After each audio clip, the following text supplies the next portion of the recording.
Hey guys, welcome back to another episode of the Self-Confidence Project. If you're over 40, maybe you're divorced, maybe you have built a successful life, a career, the home, the works, the things that we all work very hard for in our lives. But when it comes to dating, to attracting women, maybe you're feeling invisible.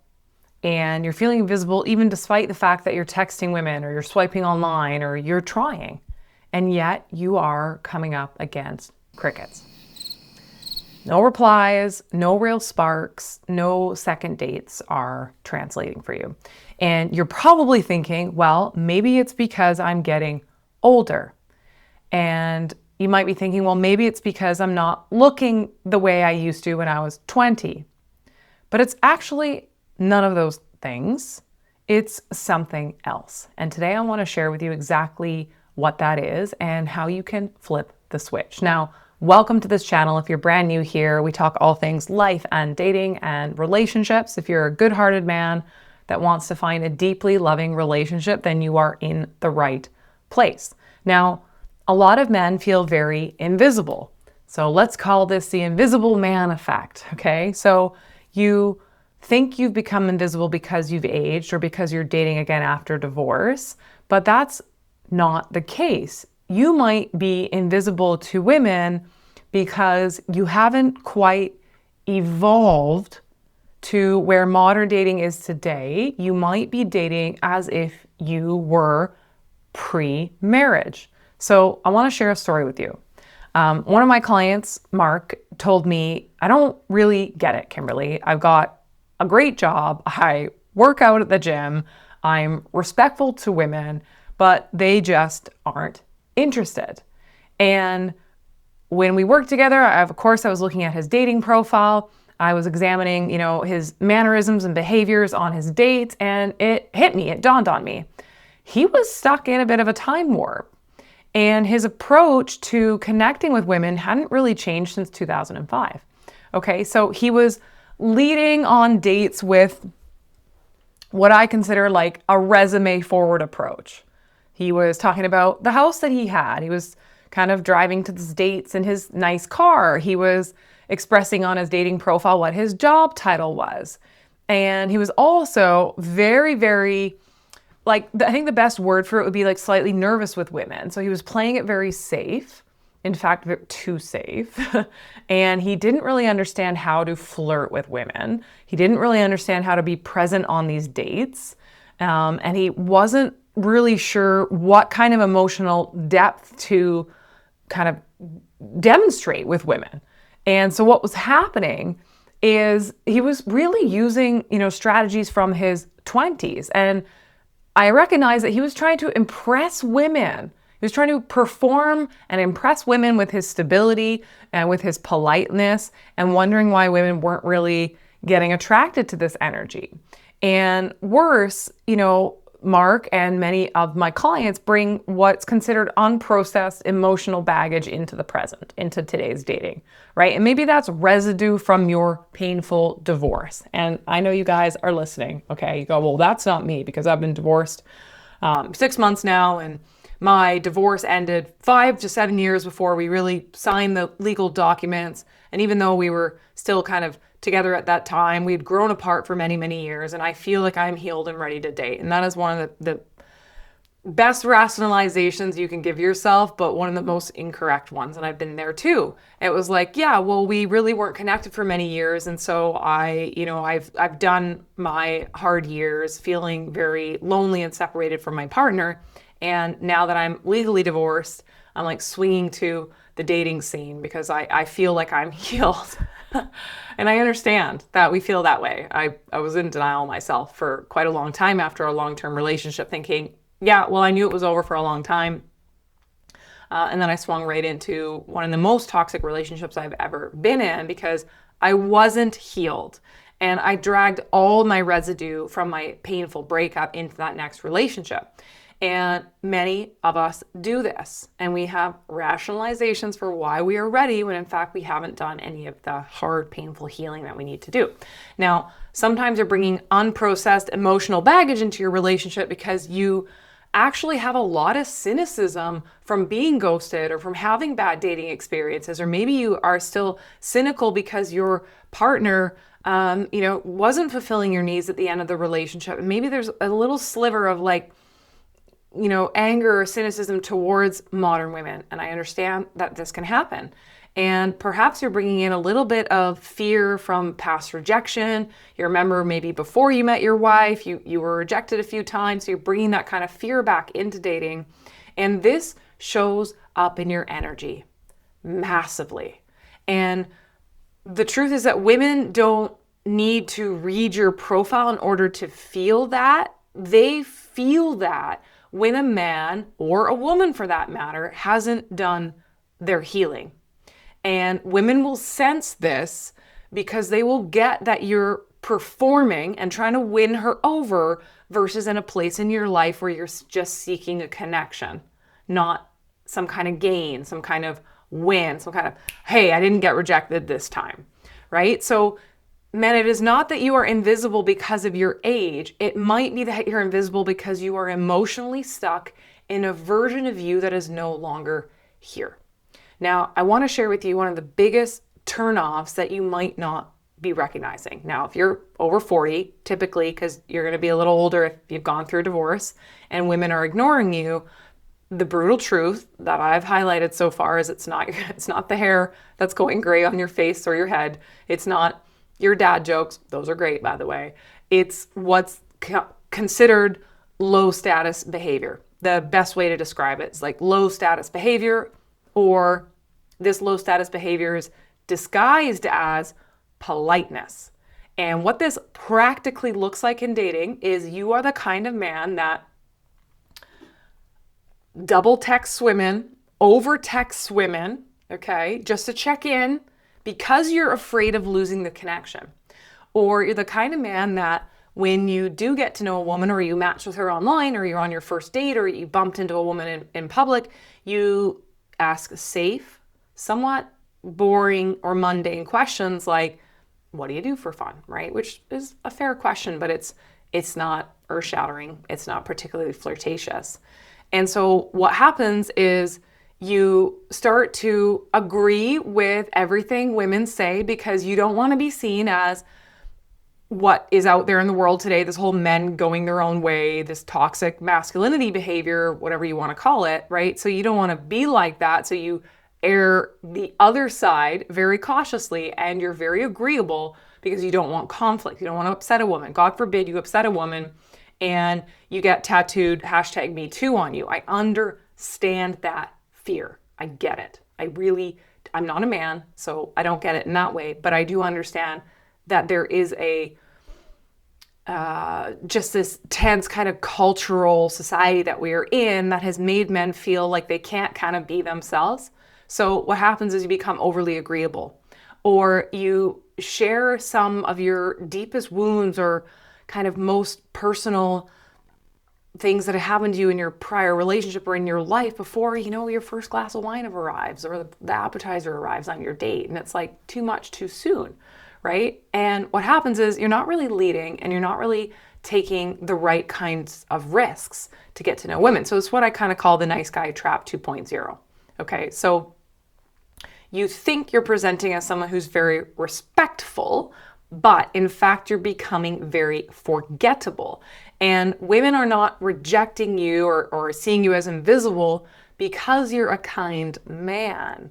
They're rejecting you or moving on to a different connection because they can't feel you. It's all about the feels for women, right? And so what happens is you're hiding behind your manners and your politeness instead of stepping forward with a woman with intention.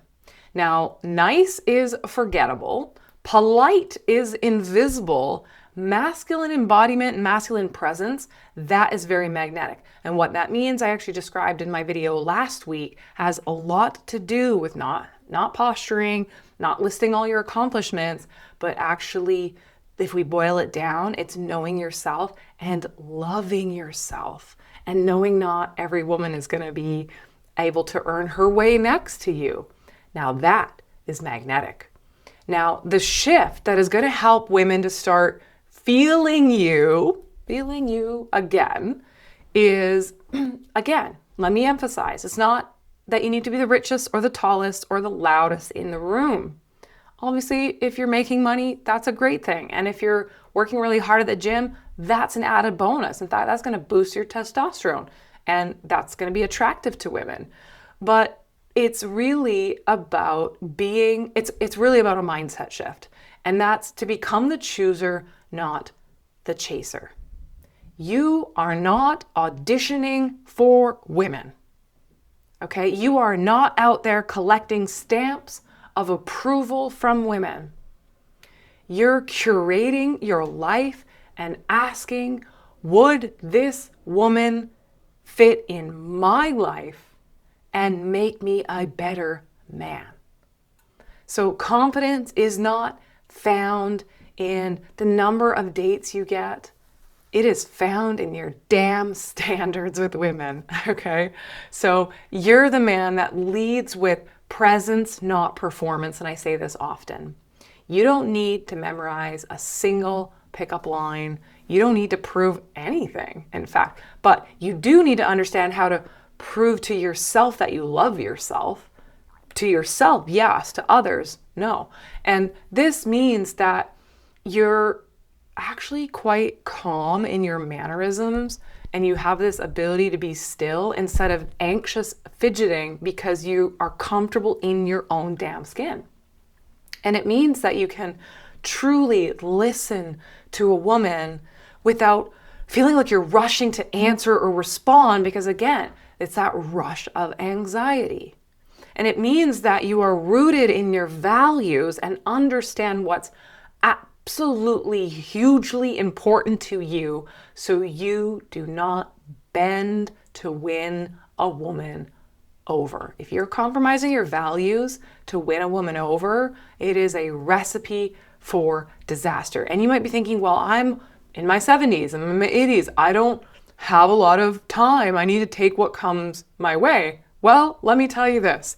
Bad relationships take years off of your life. Good ones will add to them. So consider that when you're thinking, I'll just settle for a woman who treats me like crap, but just happens to be semi-available. I don't want that for any of you. Now, the difference between a man who is chasing connection and a man who is the damn connection. Right? So I'm all for empowering you guys because I want you to be in healthy relationships. Now, something to be mindful of is whether or not you signal to women and to others in this world emotional and lifestyle security. So women over 40, I'll tell you this right now, they don't want to date a man who is like a roller coaster. And you don't want to date a woman who's a roller coaster either. You want to feel safe emotionally, physically, and energetically with someone. And that doesn't mean boring. It means that you're an individual who can handle tough shit and tough challenges without spiraling out of control. Women too, right?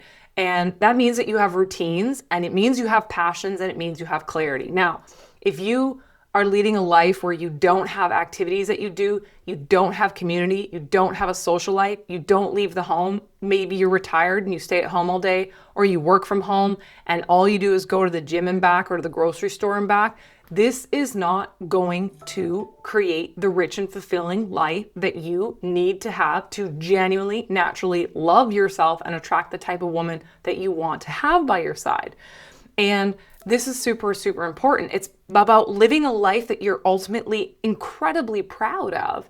And then you can invite a woman into the feeling of that life. It's about the feeling of that life, not the specifics of the life. Because you could be a guy that loves fly fishing, or a guy that loves shooting and hunting, or a guy that loves being an engineer. You could be a guy that loves building Lego. You could be a guy that loves hanging out in nature. You could be whatever, doesn't matter what kind of guy you are. But if you're proud of that, then you invite a woman into the feeling of the fact that you're proud of that. And that is something a woman can connect to. And what's really important here, guys, too, is that you use calibrated challenge, is the way I can think of it right now. And that's what builds polarity. It builds a spark. Sparks do not occur when you agree with everything or are amicable in every situation or just like avoid conflict because you can't be booked to share your opinion. So polarity and spark, even on a first date, happens when you're not afraid to disagree, when you tease, and when you playfully can push back with a woman. Because if you can't push back, she's going to be the one that feels like she's in control. And she might say, that was a nice guy, I had a nice time, but I don't feel the spark. The spark occurs when you can playfully disagree with her. You can share that you have a different opinion on something. And then she might be, well, especially politically. These days, right, one of the biggest things that's happening is political divides, which is really unfortunate. And a woman might be like, oh my God, if you're conservative or whatever, like, I am not interested. Well, firstly, don't even bother because she's clearly not open-minded. And it doesn't matter if I reverse that and said liberal or whatever you want it to mean, okay? It's it's that you are not just going to bend your political view in an instant because a woman disagrees with you. Maybe that playful pushback is going to allow her to go, oh, this man is holding his frame. And maybe I am not so rigid in that belief of mine.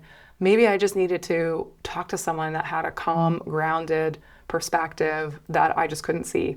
So again, stop trying to be liked and start trying to be real because that is rare.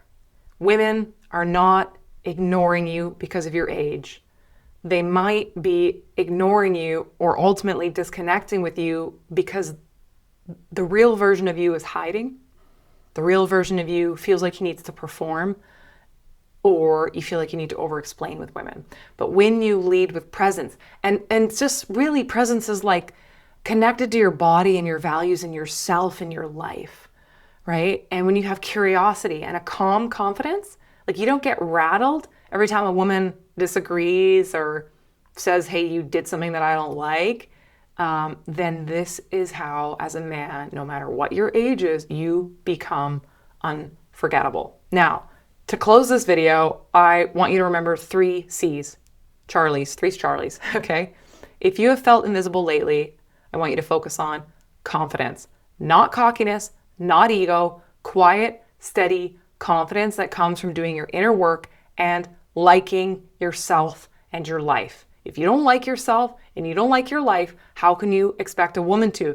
You're going to be convincing a woman to like you in your life, even when you don't, and that doesn't work. So C number 1, confidence. C number 2, community, passion, purpose, real friendships. A life full of meaningful connections will make you magnetic, no matter your age. Being involved in the community, having a social outlet is hugely important. And 3C is challenge. Stretch yourself, speak up, guys. Stop defaulting to a safe playbook. That is not where chemistry lives. Now, if this resonated, maybe this is a video you're like, oh, I needed to hear this. And you want some guidance, you want some perspective, you want to get real results in dating, particularly after a divorce. You're welcome to watch a free masterclass that I have created for men just like you. You can click the link, you can watch it for free. And if you're ready to get some support, then you're welcome to book a complimentary call with myself. We'll find out if I or coaching is right for you. And I'd be more than happy to chat with you. Otherwise, have a wonderful day, and I hope this video was helpful. Ciao.